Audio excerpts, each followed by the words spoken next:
So if you clicked on this video, then that means you're trying to get better at explaining stuff to people. And you've come to the right place. Today I'm going to explain to you how to articulate any idea, even if you're not an expert. Doesn't matter how complex or how technical it is. I'm going to explain to you the simple two-step process that you need to follow in order to communicate effectively, regardless of whether or not you've spent 10 years in a particular field or 10 minutes. And so, hi, if you're new to the channel, my name is Matt. I'm currently working in strategy and ops at Google. Before that, I was a management consultant. And back when I was a management consultant at BCG, a common joke that used to get thrown around, and I think continues to get thrown around, is that consultants, management consultants specifically, are just professional bullshitters. And while there might be an element of truth to that, which is probably a topic for another video, one thing is for certain, which is that management consultants are really good at breaking down complex concepts and explaining it in a very simple way such that a high-level business executive who's not close to the details at all and is not technical at all can understand the most important pieces of that concept. And so today I'm going to share with you some of the things that I learned when I was working at BCG and that I continue to use at Google. But with that being said, let's get right into it. So, when you're trying to articulate an idea to someone, there are only two questions that really matter. The first question is you need to explain to them what the heck this thing or problem or issue even is. Now, I think most people understand that, but the second question that you need to also answer is why it even matters and basically why the hell they should even give you their attention. And most people miss this second part, which I'll talk about more in a little bit. But let's start with the first question first, which is what the issue even is. What is the issue? Regardless of what concept you're trying to explain, the first thing you need to do before you can explain it to anyone is you need to understand it yourself. And so step one is understand. And this is, again, easier said than done. And I think most people, you might be looking at me like, dude, what the heck? Of course I got to understand it if I'm going to explain it. How the hell am I going to talk about it to someone if I don't even understand the thing I'm trying to talk about? But you'd be surprised how many people go into meetings or how many people go talk to their friends about something that they have only a 50% understanding of. Now, obviously, you may not need a 100% level understanding to explain it to someone, but it's just going to be that much easier to explain it in an articulate and easy to understand way if you have a higher level of understanding about the concept to begin with. And so step one is always, you got to understand it. Now, how do we actually understand the idea? Well, there's a few different ways, but what I've found is the most effective is you need to adopt a first principles mentality. What does this mean? First principles, for those of you who are not familiar, is basically the idea that whenever there's something that you want to understand, you start by breaking it down into the most basic level components.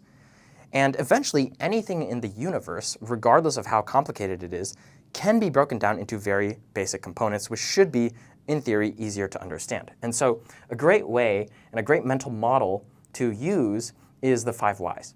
AKA, whenever you have something you're trying to understand, you ask yourself why 5 times. And so a great example of this is when you're trying to understand someone's true motivations for doing something. So let's say, for example, a friend of yours broke into someone's house and stole something and then got arrested. And so you're going to the police station to bail them out, and you ask them, dude, what the heck? Why did you get caught by the police? And then he says, oh, dude, I'm so sorry. I broke into this person's house and I really wanted this thing that they owned, so I just had to do it. I don't know, it was all impulse. And then you ask, well, why did you have to break into that person's house? And then they tell you, well, it's actually my former business partner, and I actually had a falling out with them a few years back, and so there's some personal motivation behind that. And then you ask them, but why did you have to resort to crime when dealing with this former business partner of yours? And they tell you, well, I just feel like they were able to get away and none of the laws are really strong enough to punish them, and so I'm having to do this thing. And so I feel like I have to take things into my own hands. And then you ask them, well, why do you feel like you have to take things into your own hands?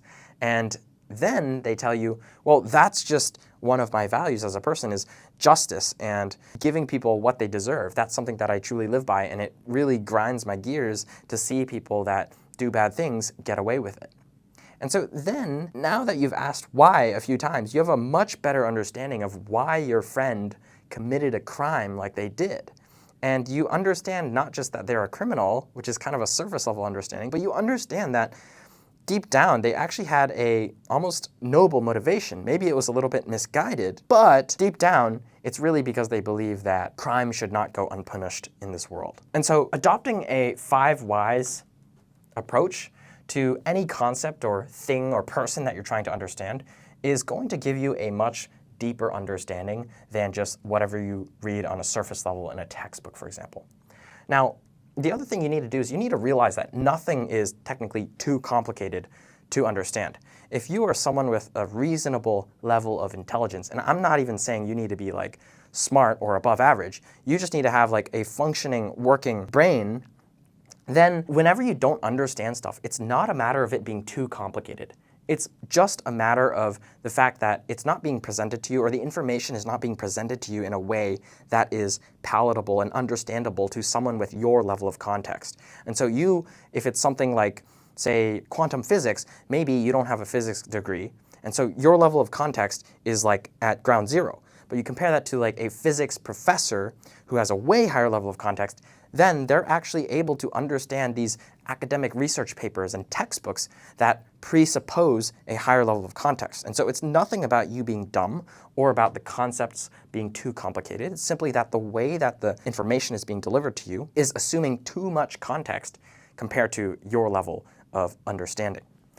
And so the last thing I'll say here is use the Feynman technique and draw and teach things to yourself. So once you've studied something, once you've learned a little bit about it, try and draw it on a whiteboard or take out a piece of paper and take down some notes and explain it to yourself like you're trying to explain it to a 5-year-old. And this is going to lead me to the second step though, which is, okay, now that we have a good understanding of what we're trying to explain, how then do we explain it to someone?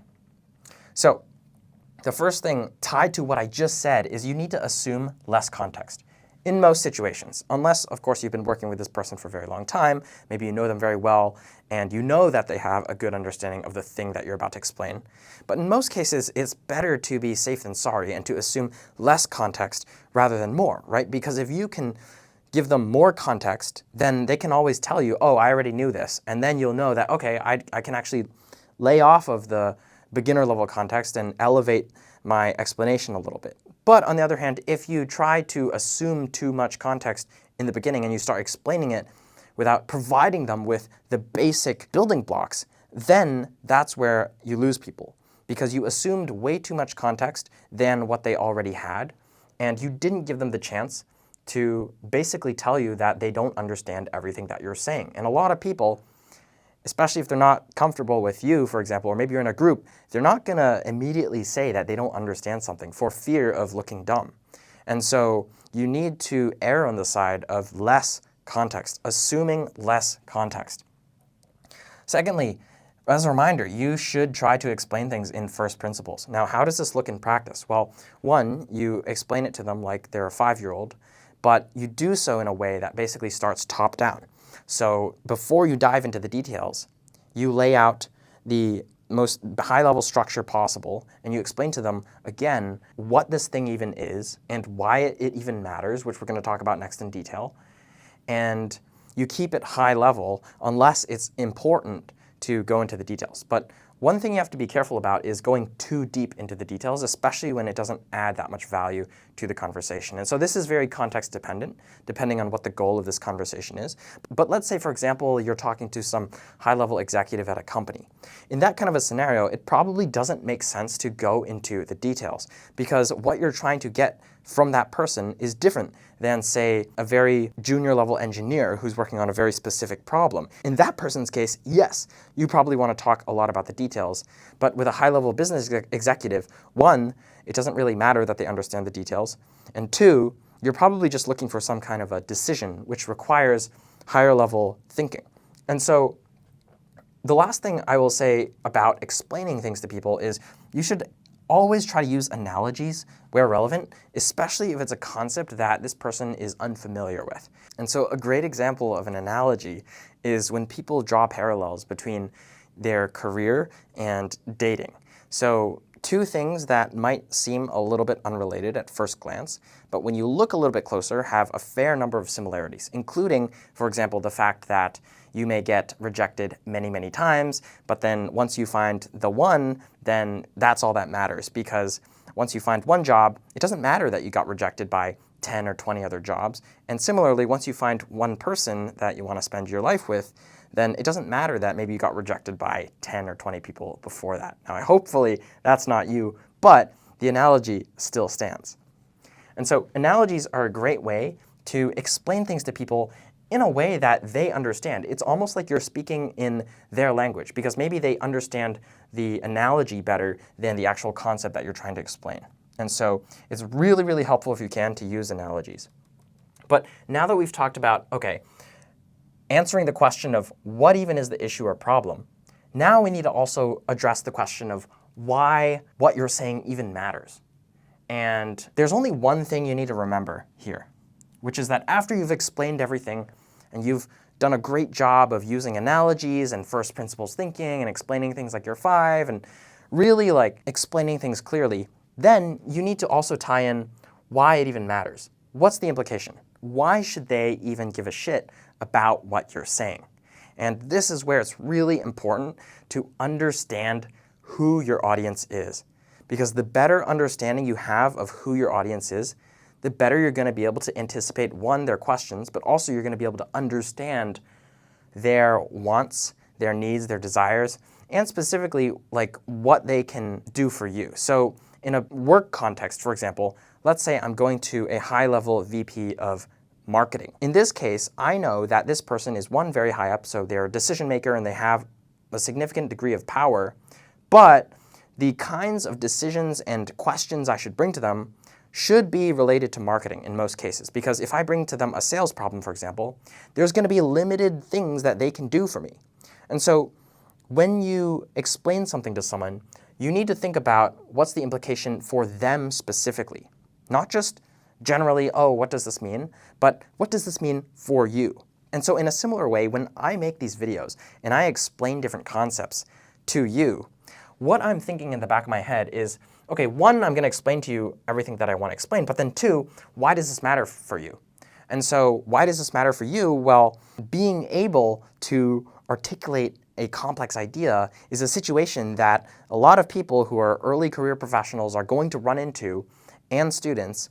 And if you're able to do it effectively, this is a skill that has literally no downside. And so you'll be able to communicate with people more effectively, you'll get more of the things that you want from people, and you'll just be able to avoid running into issues where you're trying to explain something to someone and maybe you don't understand it that well, and maybe you know what you want to get from them, but then you're not able to communicate it in a way that gets the point across, and you run into a whole lot of headache. And so that's the implication for you. If you're watching this video, the things that you're learning today are hopefully going to benefit you in the future, regardless of whether you're currently a student or you're currently working in academia or you're currently working in a corporate job.